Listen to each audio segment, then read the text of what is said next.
सोचो, एक इंसान जो खुद ही अपनी माँ है, खुद ही अपना बाप और आखिर में खुद ही अपना दुश्मन। ये कहानी टाइम ट्रेवल की नहीं, ये कहानी एक भयानक सच की है।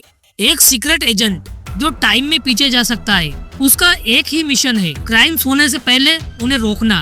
लेकिन इस मिशन में उसे मिलती है एक ऐसी कहानी जो धीरे धीरे उसकी अपनी जिंदगी से जुड़ जाती है। पास्ट, प्रेजेंट और फ्यूचर इतने उलझ जाते हैं कि एक वक्त आता है जब सवाल ये नहीं रहता क्रिमिनल कौन है।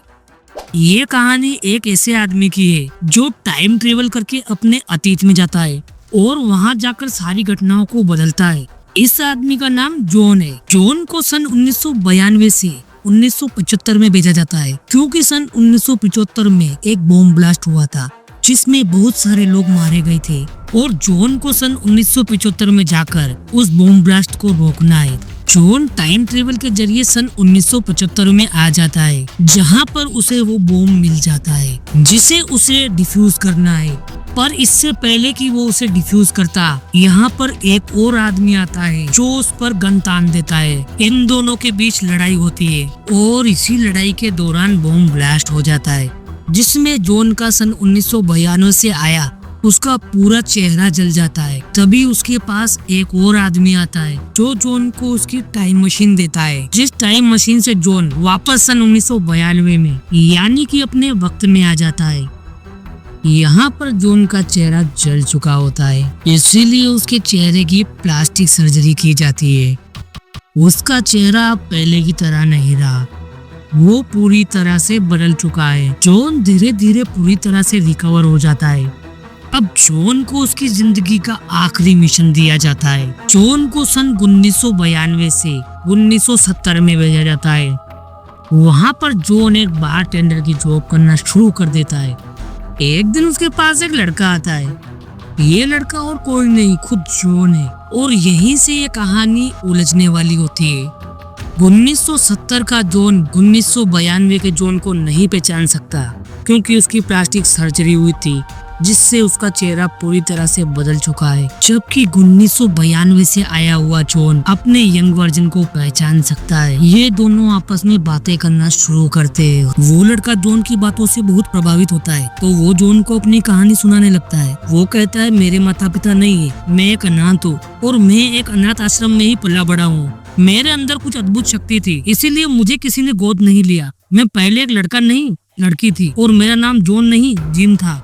मैं जिन के रूप में ही बड़ी हुई। एक बार मुझे स्पेस प्रोग्राम में भाग लेने का मौका मिला जहाँ पर एक डॉक्टर थे जिनका नाम डॉक्टर रॉबर्टसन था। उन्होंने मेरा मेडिकल चेकअप किया और पाया कि मेरे अंदर मेल और फीमेल दोनों के ऑर्गन्स और हार्मोन्स है। लेकिन डॉक्टर रॉबर्टसन ने ये बात मुझे नहीं बताई और मुझे स्पेस प्रोग्राम में शामिल नहीं किया और मेरे पास जिंदगी में आगे बढ़ने के अलावा और कोई रास्ता नहीं था। आगे चलकर मेरी मुलाकात एक लड़के से हुई, मुझे उससे प्यार हो गया था। हम दोनों फिजिकली एक दूसरे के बहुत करीब आ गए, लेकिन एक दिन वो मुझे छोड़कर चला गया। उसके जाने के बाद जिनको पता चला कि वो प्रेग्नेंट है, उसने एक बच्चे को जन्म भी दिया। तभी उसे डॉक्टर ने बताया, तुम्हारी डिलीवरी काफी कॉम्प्लीमेंट थी क्योंकि तुम्हारे शरीर में मेल और फीमेल दोनों ऑर्गन्स और हार्मोन्स थे। कॉम्प्लिकेशन की वजह से तुम्हारे फीमेल हार्मोन्स को निकालना पड़ा। तुम्हारे फीमेल हार्मोन्स मेल वाले हार्मोन से थोड़ा ज्यादा थे तो वो पूरी तरह से डेड हो चुके हैं। अब तुम धीरे धीरे पूरी तरह से लड़का बन जाओगे। इससे जिन काफी दुखी होती है क्योंकि उसने पूरी जिंदगी लड़की की तरह ही जी थी। तभी हॉस्पिटल से जिन के बच्चे को भी कोई चुरा लेता है जिससे जिन पूरी तरह से टूट जाती है और वो धीरे धीरे पूरी तरह से लड़का बन जाती है।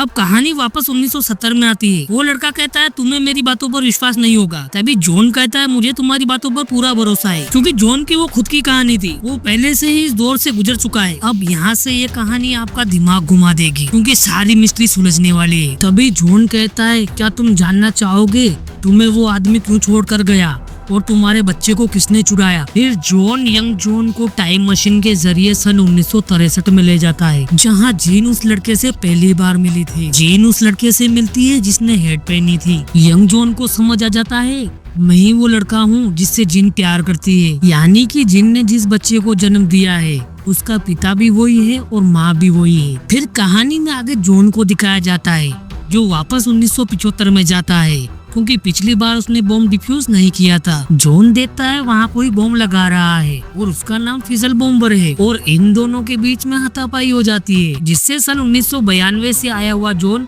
बेहोश हो जाता है। जब उसे होश आता है तो वो देखता है वहाँ एक आदमी का चेहरा जल रहा है। वो उसे टाइम मशीन देता है और सन 1992 का टाइम सेट करता है। अब यहाँ पर जॉन को समझ आता है जब मैं यहाँ पिछली बार आया और जिस आदमी ने मुझे टाइम मशीन दी वो और कोई नहीं, मैं खुद ही था। जॉन ये सब जानकर काफी हैरान होता है। अब वो टाइम मशीन में उस वक्त का टाइम सेट करता है जहाँ जिन ने एक बच्ची को जन्म दिया था। जहाँ जॉन देखता है उस बच्ची को जिसने चुराया है वो जॉन ही था और वो उसे चुरा कर सन 1945 में ले जाता है, जहाँ उसे एक अनाथ आश्रम में छोड़ देता है। यानी कि जॉन जिस जगह पला बड़ा होता है उसे उसी जगह छोड़ देता है। अब कहानी पहले की तरह वापस रिपीट होगी। अब जॉन फिर टाइम मशीन से वापस सन 1963 में जाता है, जहाँ जॉन यंग जॉन को 1970 से 1963 में जिनके पास लाया था वो यंग जॉन को कहता है अब हमें वापस जाना होगा। फिर दोनों टाइम मशीन से सन 1985 में आ जाते हैं, जहाँ जॉन उस एजेंसी के लिए काम करता है जो अलग अलग टाइम में पहुंचाती है। वो उस यंग जॉन को यहाँ एजेंट बनाना चाहता है